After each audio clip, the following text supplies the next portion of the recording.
మేము ఢిల్లీకి బయలుదేరి వారి కుటుంబాన్ని కలిసిన వారి సతీమణిని కలిసి నన్ను నేను పరిచయం చేసుకున్నా. ఎందుకంటే వారికి నివాళులు అర్పించి వారి సతీమణి గారికి ప్రగాఢ సానుభూతి తెలపాలన్న ఆలోచనతో వారి సతీమణిని కలిసి నేను రేవంత్ రెడ్డిని తెలంగాణ రాష్ట్ర ముఖ్యమంత్రిని నమస్కారం పెడితే కూర్చో అని చెప్పి తెలంగాణ రాష్ట్రం వారు చాలా ప్రత్యేకమైన పరిస్థితుల్లో ఆ రాష్ట్రాన్ని మీకు ఇవ్వడం జరిగింది. మన్మోహన్ సింగ్ గారికి తెలంగాణ రాష్ట్రం అంటే ప్రత్యేకమైన అభిమానం ఉంది.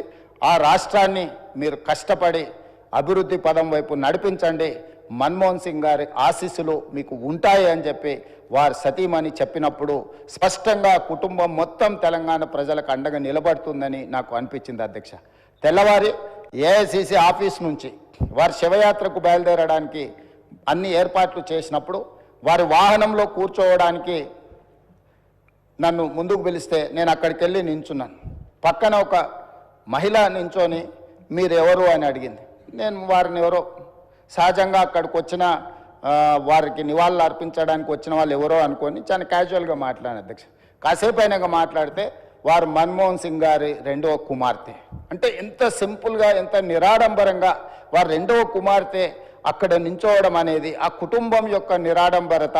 అంటే ఒక ప్రధానమంత్రిగా 10 సంవత్సరాలు ఆర్బీఐ గవర్నర్గా ఆర్థిక మంత్రిగా వివిధ హోదాలలో ఈ దేశానికి సేవలు అందించిన మన్మోహన్ సింగ్ గారి కుటుంబము అంత నిరాడంబరత ప్రదర్శించి అంత సామాన్యులు అక్కడికి వచ్చిన వారి అభిమానులు వారి శ్రేయోభిలాషుల మధ్యలో నించొని వారి నివాళులు అర్పించే కార్యక్రమంలో పాల్గొన్నారంటే వారు ఒక గొప్ప విలువలతో వాళ్ళ పిల్లలని వాళ్ళ కుటుంబాన్ని ముందుకు నడిపించండు.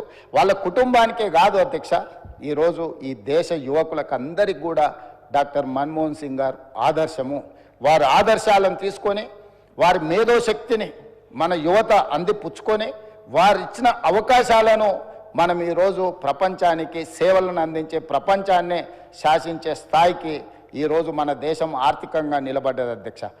మేము ఢిల్లీకి బయలుదేరి వారి కుటుంబాన్ని కలిసిన వారి సతీమణిని కలిసి నన్ను నేను పరిచయం చేసుకున్నా.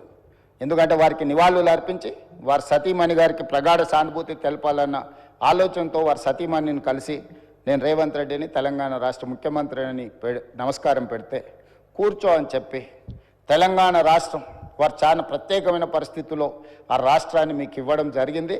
మన్మోహన్ సింగ్ గారికి తెలంగాణ రాష్ట్రం అంటే ప్రత్యేకమైన అభిమానం ఉంది. ఆ రాష్ట్రాన్ని మీరు కష్టపడి అభివృద్ధి పదం వైపు నడిపించండి, మన్మోహన్ సింగ్ గారి ఆశీస్సులు మీకు ఉంటాయి అని చెప్పి వారి సతీమణి చెప్పినప్పుడు స్పష్టంగా కుటుంబం మొత్తం తెలంగాణ ప్రజలకు అండగా నిలబడుతుందని నాకు అనిపించింది అధ్యక్ష. తెల్లవారి ఏఐసిసి ఆఫీస్ నుంచి వారి శివయాత్రకు బయలుదేరడానికి అన్ని ఏర్పాట్లు చేసినప్పుడు వారి వాహనంలో కూర్చోవడానికి నన్ను ముందుకు పిలిస్తే నేను అక్కడికి వెళ్ళి నించున్నాను. పక్కన ఒక మహిళ నించొని మీరెవరు అని అడిగింది. నేను వారిని ఎవరో సహజంగా అక్కడికి వచ్చిన వారికి నివాళులు అర్పించడానికి వచ్చిన వాళ్ళు ఎవరో అనుకొని చాలా క్యాజువల్గా మాట్లాడాను అధ్యక్ష. కాసేపు అయినాక మాట్లాడితే వారు మన్మోహన్ సింగ్ గారి రెండవ కుమార్తె. అంటే ఎంత సింపుల్గా ఎంత నిరాడంబరంగా వారి రెండవ కుమార్తె అక్కడ నించోవడం అనేది ఆ కుటుంబం యొక్క నిరాడంబరత. అంటే ఒక ప్రధానమంత్రిగా 10 సంవత్సరాలు ఆర్బీఐ గవర్నర్గా ఆర్థిక మంత్రిగా వివిధ హోదాలలో ఈ దేశానికి సేవలు అందించిన మన్మోహన్ సింగ్ గారి కుటుంబము అంత నిరాడంబరత ప్రదర్శించి అంత సామాన్యులు అక్కడికి వచ్చిన వారి అభిమానులు వారి శ్రేయోభిలాషుల మధ్యలో నించొని వారి నివాళులు అర్పించే కార్యక్రమంలో పాల్గొన్నారంటే వారు ఒక గొప్ప విలువలతో వాళ్ళ పిల్లలని వాళ్ళ కుటుంబాన్ని ముందుకు నడిపించండు. వాళ్ళ కుటుంబానికే కాదు అధ్యక్ష, ఈరోజు ఈ దేశ యువకులకు అందరికీ కూడా డాక్టర్ మన్మోహన్ సింగ్ గారు ఆదర్శము. వారి ఆదర్శాలను తీసుకొని వారి మేధోశక్తిని మన యువత అందిపుచ్చుకొని వారు ఇచ్చిన అవకాశాలను మనం ఈరోజు ప్రపంచానికి సేవలను అందించే ప్రపంచాన్నే శాసించే స్థాయికి ఈరోజు మన దేశం ఆర్థికంగా నిలబడ్డది అధ్యక్ష.